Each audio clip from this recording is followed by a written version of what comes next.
উইকেন্ডে plan out করে নিয়েছি একটু ভালো মন্দ কিছু রান্না করা। আজকে প্ল্যান করেছি মাটন বিরিয়ানি আর চিকেন চাপ বানানো। মাটন বিরিয়ানি করানোর জন্য আমি কালকেই ম্যারিনেট করে রেখেছিলাম। যত ভালো মাটন ম্যারিনেট করা হবে তত ভালো বিরিয়ানির মজা হবে। চিকেন চাপও আমি ম্যারিনেট করে রেখেছিলাম।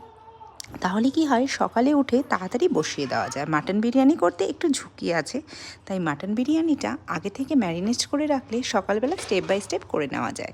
আমার মাটন বিরিয়ানি আর চিকেন বিরিয়ানি খেয়ে আমি নিজেই ফ্যান হয়ে গেছি। আমার বন্ধুরাও অবশ্য প্রচণ্ড ফ্যান।